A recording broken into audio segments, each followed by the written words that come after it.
Hello everyone and welcome to today's SolveTree webinar. We're going to talk about a variety of different input and output formats that RoadEng works with. Inputting survey data and exporting design information are essential to the operation of the software. So we're going to take a deep dive to look at both sides of the workflow, inputs and outputs. Okay, so our agenda for today, as mentioned, we're going to cover a variety of input formats, including importing traditional survey data, such as total station, importing and selectively thinning high-resolution survey data sets, namely LiDAR, methods for adding an orthophoto into the background, importing other formats such as Google Earth KMZ, industry standard LandXML, or a DWG from another design software. We'll also cover the other side of the workflow and look at a variety of export options, including creating outputs for slope staking and creating outputs for construction documentation and more. And with that, let's get into it. All right, thanks for the introduction, Andy. Yeah, so I'm going to go through this. It'll be a little bit different than our normal webinar workflow. I usually like to work with one example from start to finish. For this one, I'm going to jump around and use a few different data sets and a few different examples. And with that, we'll get started. So for inputs, we're going to start with our traditional survey data. So I have terrain opened up there. And for our traditional survey data, I have a pretty normal data set here for my survey. So I've got my point number, coordinate, X, Y, Z, and my point code. So when I go to bring that into terrain, I'll click Insert File.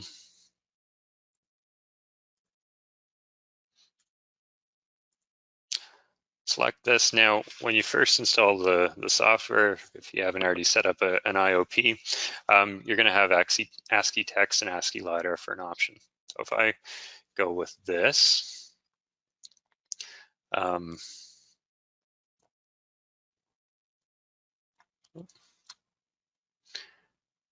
I can set what my X coordinate is, what my Y coordinate is, Z coordinate, etc. And then point code, default is to not really worry about the point code. We'll just bring in a cluster of points. So you get something like that, and of course you can go through and play connect the dots. If you click on your individual features, we can see the property name, and we can join our points and continue on, and you add things like break lines and the properties to help with modeling. Now there's nothing wrong with doing it that way, but we can do better. So I'll just jump out and jump back in. So with this, we've taken the time to set up our point codes, and we've standardized the way we're going to survey. So rather than just leaving it as default, I'm telling the software anywhere that we are using a point code such as CL. So CL1, and do I have CL2? CL3. The features are going to be separated based off of this wildcard character. So CL1 will be one feature, CL2 will be the other feature, CL3 will be another feature. All those CL point codes that are going to be treated the same. There'll be break lines. There'll be a red feature with a triangle at the vertices and a dashed line, and there'll be break lines. That's polyline. The G for ground. Got it set up just to be a point with a cross, and it's included in the model. So we can set this up. Once we've set this up, we can hit OK. And rather than having to play connect the dots are connected for us. Yeah, so pretty slick. Now that is just a series of dots and lines, and turn that into a surface. We'll click generate. So pretty straightforward. And of course, you can change the way things behave just by editing your data. And I won't focus too much on that for this one, just because we're going to focus on other data sets as well. But you can make edits, move things around, remodel, change your properties, etc. So yeah, we deal with the conventional survey data pretty well. Next example, let's look at bringing in a DWG.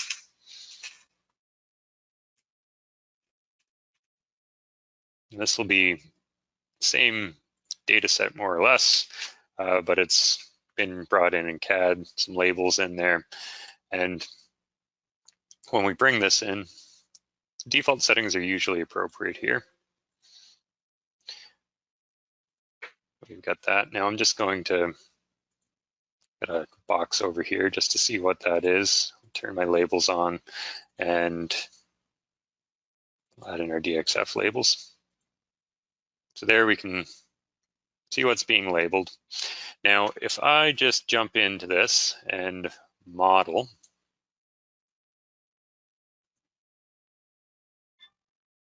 turns pretty nasty pretty quick. So this is just a common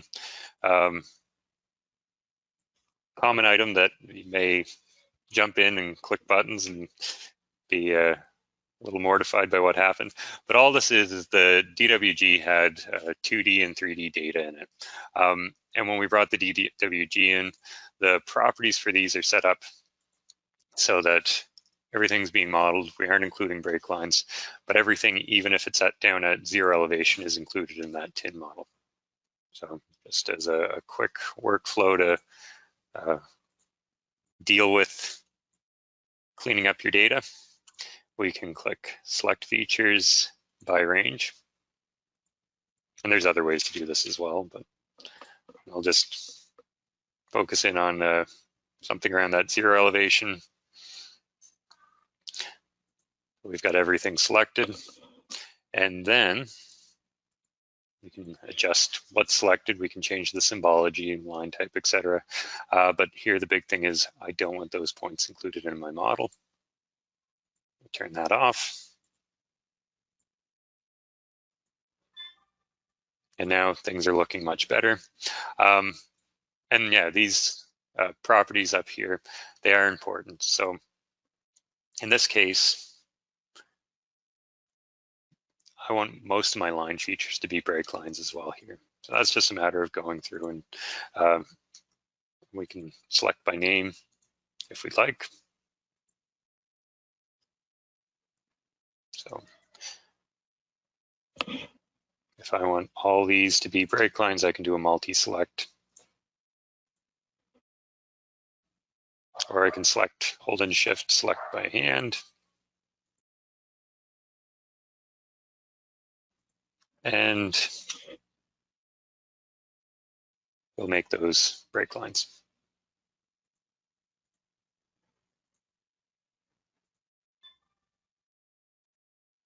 And there's that, looking a lot better. And of course, you may want to go through and clean things up. So we've got our symbology here, 0 layers, just coming back and forth between those. You may want to include some of them, you may want to clean them up. And again, for that, I'd use the select by name. Grab all these 0 layers.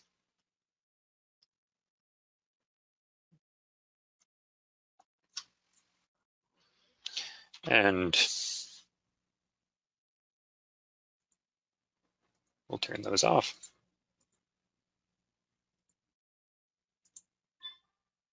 There, looking pretty good. So we've cleaned up our data and jump back and forth. So we've tackled DWG, traditional survey data. Let's jump out of here and start talking about dealing with LiDAR data. I'm going to do 2 different LiDAR examples, one being the raw LAZ data, the other one being DEM data. Very similar, just have a couple different talking points for both.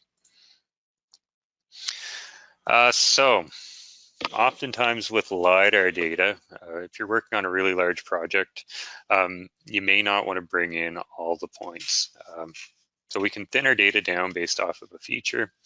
So we'll bring in a KMZ. We could also draw in a feature if we'd like, but we'll bring in a KMZ to start.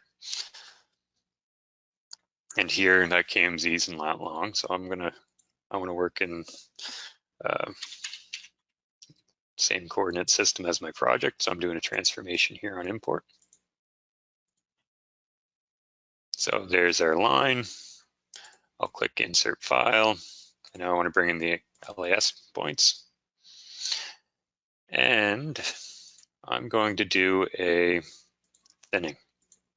So within that initial feature, within a corridor width of, let's go 400 meters, I want the full resolution of my data. And then outside of that, I could either reduce the resolution or I'll just skip all the points outside of the corridor width. And there we are. So with the LiDAR data, the default settings are to have the display property turned off for the points. So I can see down here, I've got just shy of 1 million points in my model. I can click off to the side. We can't see the magenta blob anymore, but we still are showing that we have 1 million points. So they're there, just the display properties turned off. Just like before, to turn that into a surface, we'll click Train Modeling Generate. And make this a little bit bigger just so it goes quick. We're going to notice another issue here, and it's still related to the same thing that we talked about. Just the point properties, feature properties do matter with what you're working with. So here we've got our surface. If we click the 3D view, most of it looks good, except we have these little cones going down to the bottom of our datum. And that's that KMZ that we've brought in. It's a 2D feature, but we have the property set where the elevation and it's modeled, which we don't want. So we can, once again, we'll just turn off modeled. We'll redo our surface.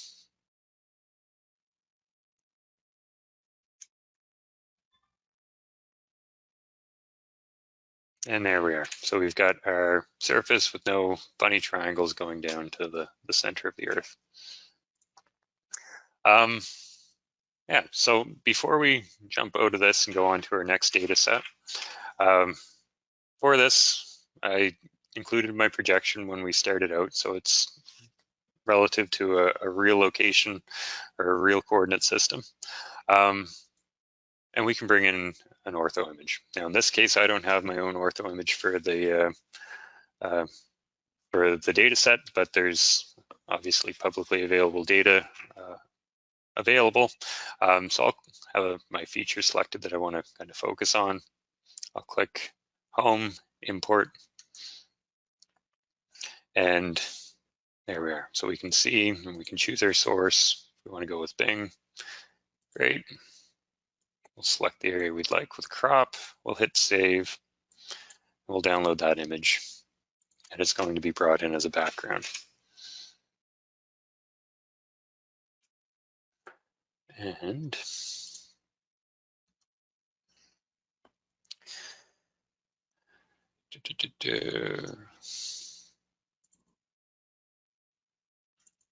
I'll save that here. And that image is brought in, and it goes in as a background. So here I can't select that image. I can right click active window options, and we can see that that image is in there as a background. So it's its own, it's an image inside a terrain file referenced here. And we can adjust our washout factor as well in there. We'll talk about that stuff a little bit more in this next example. Now let's minimize that and let's look at another data set.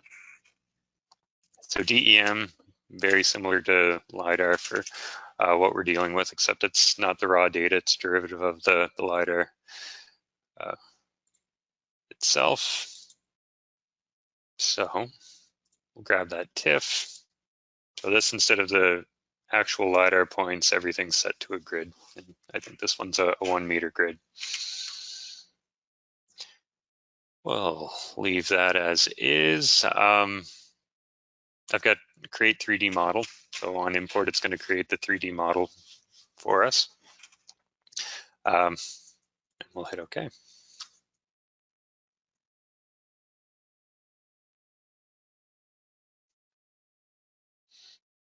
So we've got our DEM data in there. I'll click off to the side. I'll click my 3D view. It'll take a moment to render. So this one, we've got just under 5 million points for our modeled points.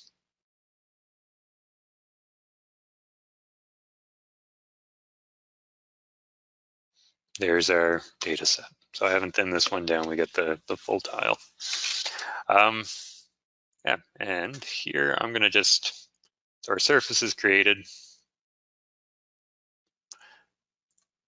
I'm gonna leave the existing surface, but I am gonna just create my contours so it's a little easier to know what's what here for the lay of land. And the contours will take a little bit longer to calculate than the surface did. Now, while that does its thing, I am going to open up another instance of terrain. And if instead of working with the our LiveMaps for bringing in orthophotos, we can bring in our own. Now, I could add this image into the data set we're working with. It's nice to keep items that you may want to toggle on and off separately or change the display properties separately in their own terrain file. So open terrain, and I am going to grab this image. So here, the TIFF file can be two things. It can either be an image file or it could be a DEM file. Now in this one, we want to go with an image. I'll turn up our resolution here. And I'm working in the same projection that the TIFF file carries in the world file for it. So hit OK.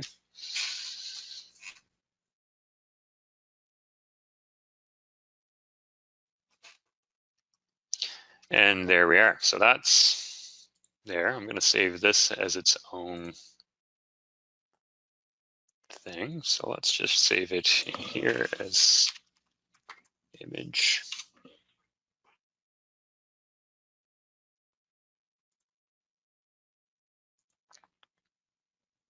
We'll finish up with that workflow here. So we've got our image as its own file. I'll right click, active window options, background, add image.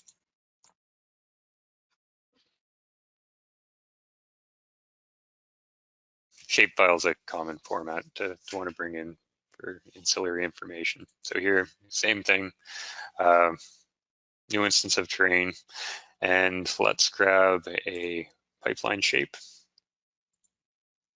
So this, the projection file is carried with it. I'll hit OK. And there we are. So that just gets the default black line work. We can change our line types if we'd like. So if I want that to be a different line type, we absolutely can. And if we want to select features by an attribute, we can. So here I'll just select everything first. I'll click the features tab over here. So if I want to select by attribute or sort these by attribute or look at the attributes, I'll click my settings button here and pipelines. Here's all the attributes for that shapefile. Click add. Don't really care about this other information here.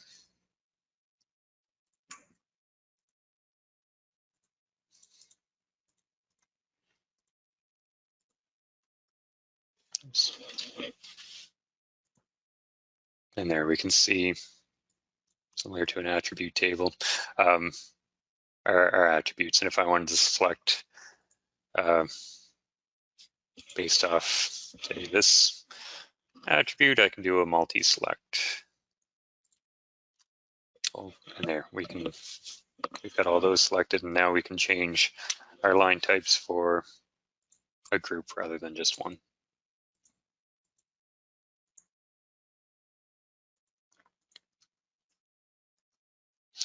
Now we can hit save as.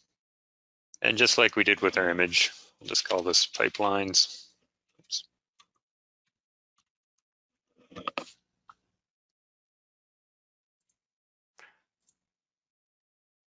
And back in this file that has our topo data and our image referenced as a background, I can add yet another terrain file as a background.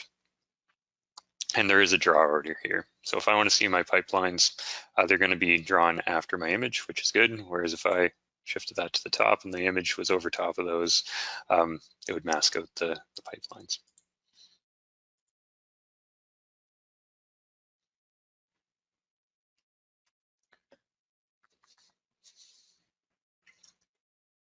And there we go. So that's working with shapes. Talk about another surface data format that's quite useful, and that's the XML. So here we've got our, this is off of a design, but it could be the original ground just as easily. We've got our XML file. I'll click open. With this, the XML file can carry a variety of different surfaces with it. So here I've got a file with a surfacing layer 1, 2, I've got my subgrade, I've got a stripped layer, I've got the topo surface underneath the footprint. So I'll just bring in the subgrade just for the sake of being consistent. I'll keep it in the same projection. So there we've got our points. It doesn't look like much from here, but if we click the 3D view, LandXML does a really good job of retaining all the surface information that you want. So mainly preserving the triangulation. So it's nice if you're jumping back and forth between multiple softwares, or if you're sharing information with construction stakers. So we will talk about that a little bit more here next. Let's jump out of this and into location and kind of work towards two things. One, we'll talk about working with some of the line work that we've brought in.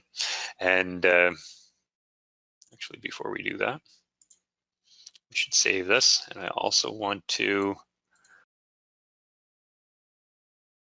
bring in a KMZ for this. We'll hit OK.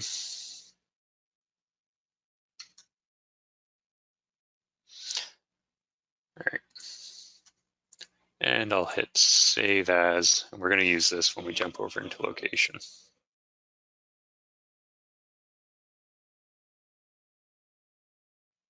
So I'm going to open up location. That saves.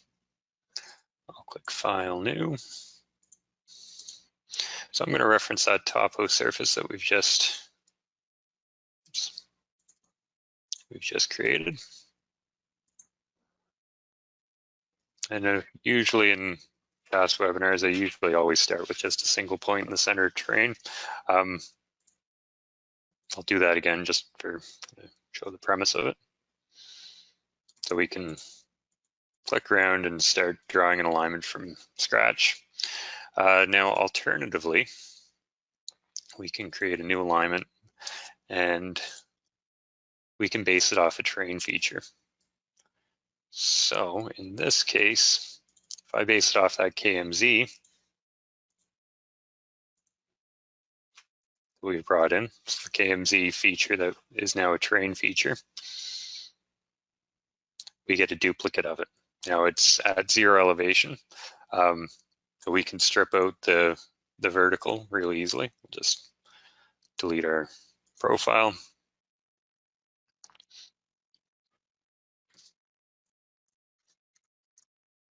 And we could click that in, but one thing that's going to be tedious with this, the KMZ doesn't retain anywhere that there's a vertices, you get a vertices in your alignment. Now we can do a workaround. Before we save this, we could simplify the feature. So rather than having 101 points in this feature, we just simplified it down to have 7. So fewer vertices if we save this and referenced it. But here, still for the curves, it's going to be broken down into a series of vertices, not a true curve. And that's where LandXML format comes. It's nice.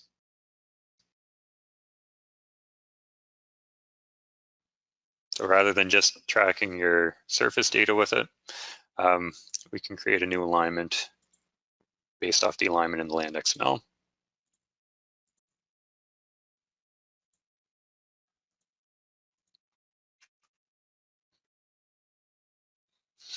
And that carries our proper curves from the design.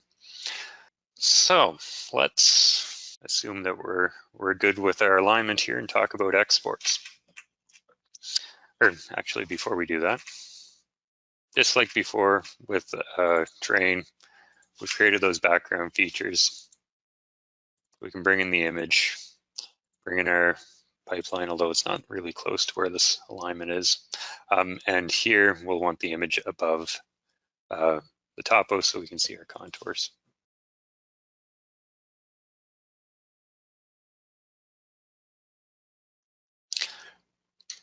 And so there's our pipelines up there. And one thing that I'll just kind of tangent on, it's a nice feature in here. If I want to change the pipelines, I can click properties and say I want all the features in that file to be something different than in the terrain file.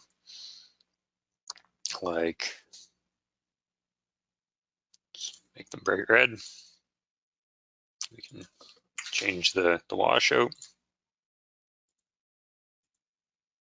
There we are. So we can, having those on backgrounds rather than all in the same file, it's easy to change the way they're displayed without having to go in and edit the actual terrain file. Now, we've got our design. You can see the 3D data for it. Now, how do we communicate that with our builders? We can hit File, Save As. We don't have an export, but we can save as change the export format. So if I want to save this out as LandXML, we can. So I'll call this road final. Put that out here. And with this, you can choose which alignment you'd like. So I only want my current alignment. For layers, so if I just wanted to have my subgrade surface in this LandXML file, I could select that. In this case, I want all surfaces, and I want the footprint of my file to be based off the disturbance limits. Yeah, and that's kind of the main items. You can also play with point types. Usually you'll want everything selected there, and point codes, usually you'll want everything selected there. Now, if you don't like using LandXML for construction staking, we have other options. We can go File, Save As, and then there's a coordinate file down here. So this is choose what surface you export, choose which fields you export, and you can get your ASCII data to construction stake with as well. I'll hit cancel here. And then of course, a lot of survey equipment also works with bringing out AutoCAD format line work. So if I wanted to take a DWG or DXF of this, I absolutely can. I'll go with the DXF. Their interface is the same either way. I'll click that. So plan, in this case, if I leave on export background terrains, that's going to include all the line work from my background. So it'll be a fairly heavy file just with all the contour line work in there. So usually we'll turn that off. And then we could have our 3D line work. Now, if you're going over into 2D CAD, you can just go with a plan drawing and then a profile drawing as its own entity. sections as their own entity. And if we have a multi-plot set up, we can hit OK and save out the multi-plot. Now, multi-plot kind of leads me into my next talking point. And let's, so another means to communicate that with the builder, or the design with the builder. So our multi-plot, we could add in all our different subviews and build a document from scratch. Our package is organized by pages inside chapters. The chapters largely control the behavior of the pages within them, and then we can have a collection of chapters in a workbook. Now, just for the sake of time, because I am going a little over, just jump ahead. So here we can save out a workbook and use that as a pre-formatted starting point for our project. So there I've got my multi-plot set up where this is all set up, ready to go. If I want to make edits, I absolutely can change whatever I'd like, move things around. I've got my plan over profile, and then I've got my cross sections, and again, pretty flexible for how this behaves. We can set which points are generating our cross sections if we'd like here. So if I want cross sections in 20-meter intervals,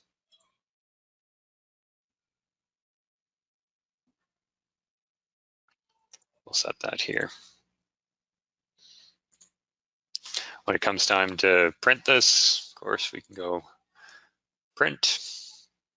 One question that is pretty common for us is, how do I plot it to a PDF?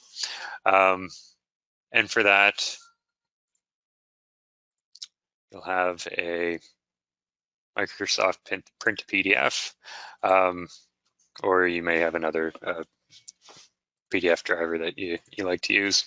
And here I could just want to HD and landscape, set that and print, and I could get the PDF that way. Another useful item for dealing with the multi-plots is we can create a georeferenced design that your builders can, or for field review, you can export your data and save it as a Avenza file. So it's just a zip. It's a JPEG of your design with a world file attached to it, and you can open that up in Avenza and see where you're at in the world on your design. Yeah, and then I think the last thing that we had on our agenda for exports is exporting to a KMZ.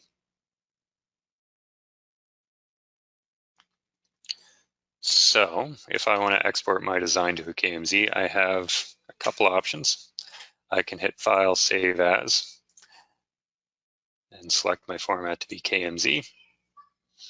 And hit OK.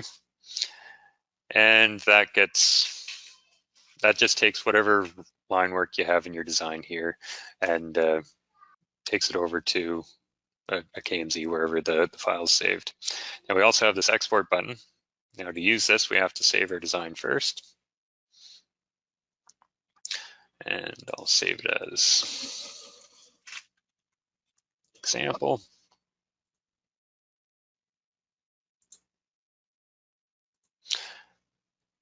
And now when I click export, I get a little bit more, well, I get more options for what's actually saved here. So if I want to save out all my cross sections, I can do that here. Choose my alignment, choose which linear features are exported, etc., whether I get the line work for culverts or not as well. Yeah, so let's just export our center line. So just our center line, sections are turned off, current alignment only. We'll hit OK, and with this, it automatically opens Google Earth for you.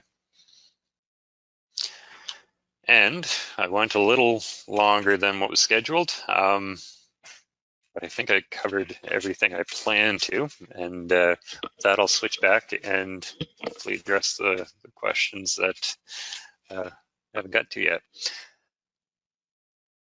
does the image have a TIFF file format? So I think that question came in when we were doing our LiveMaps stuff. And with this, I'll hit save as, or oops, I'll hit import. So if I want to download just this, by default, it's going to be a JPEG with a world file. We'll come back in here and pop it open and see. So yeah, JPEG is the format. So let's just check this out. Background data, is that where I saved it? Or no, it was the New Zealand one. So here we have the JPEG, and then in order for the software to know where in the world that is, there's a JPEG W. And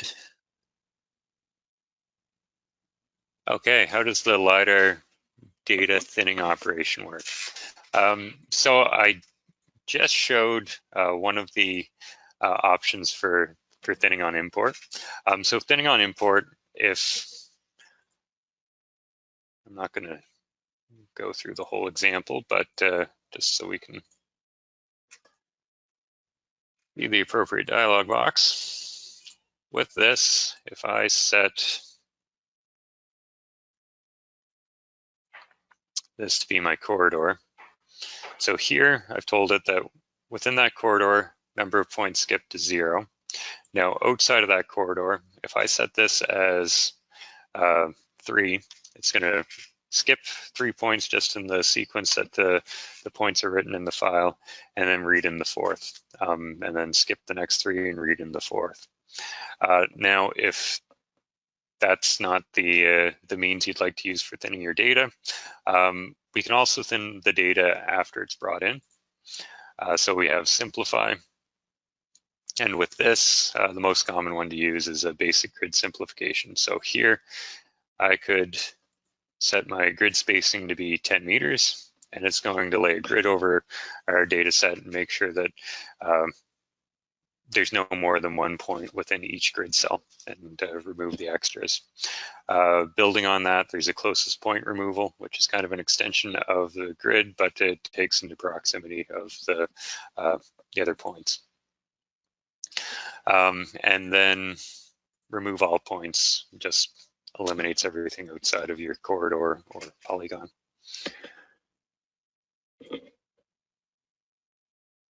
Okay, and I haven't seen point groups as in Civil 3D. Is there other way that RoadEng can handle this?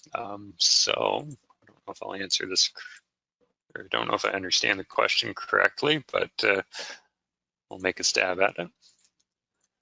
And I think I've closed the file, but I'll just bring in that DWG here.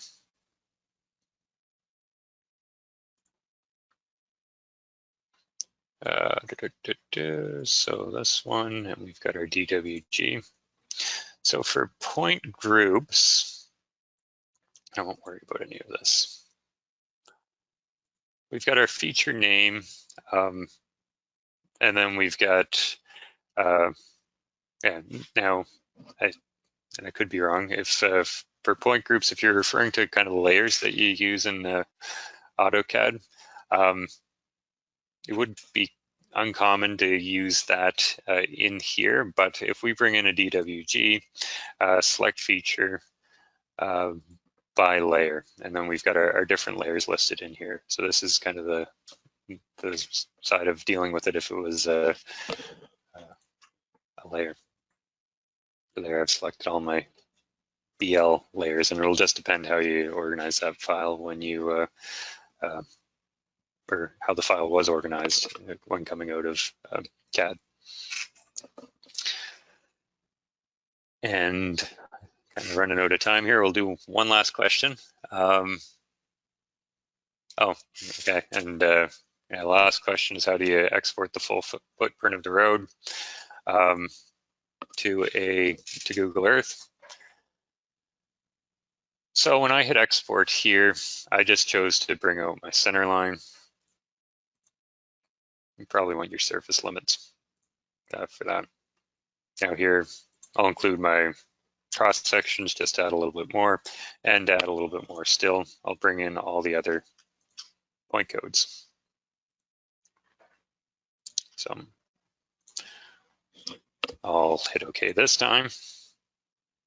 And rather than just getting that one feature that I have, it's open. I've got all the linear features for my point codes. I've got my cross sections because I've turned on cross sections and they're connected. And then I've got my surface limits included there as well.